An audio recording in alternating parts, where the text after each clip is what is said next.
This is Wanda, and she's considered the first captive killer whale. In November of 1961, a lone female orca showed up in Newport Harbor in California. After several days swimming in the area, Marineland of the Pacific decided to seize the opportunity and attempt to catch her for their park. The usual techniques employed to capture other cetacean species failed on Wanda, and the park came up with a new plan. They took a 1,200 by 70-foot net and encircled her with it. The captors then cinched the net tighter, and it seemed as though her fate was sealed. But Wanda managed to break through the net and was once again free. Wanda began slapping her tail flukes and pectoral fins on the surface of the water and emitting burping type sounds.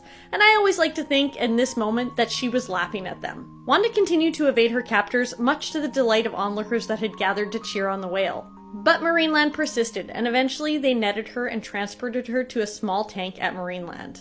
Upon her arrival, she hit her head on the walls of the pool, then swam in slow circles around the perimeter. The next day, Wanda killed a sunfish that was in her tank, but didn't actually eat it. Staff tried to get Wanda to eat by agitating her with fish attached to lines.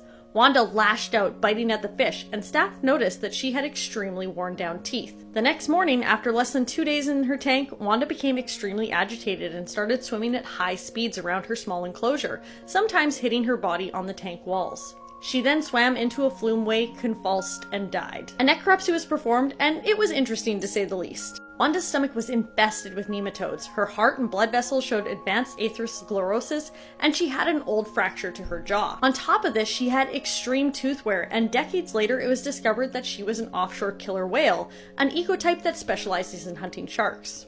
But her ultimate cause of death would be acute gastroenteritis and pneumonia, and the stress of her capture and confinement was considered a contributing factor in these conditions. Although Wanda survived less than 2 days in captivity, she is widely regarded as the first captive killer whale and the only offshore killer whale ever held in captivity.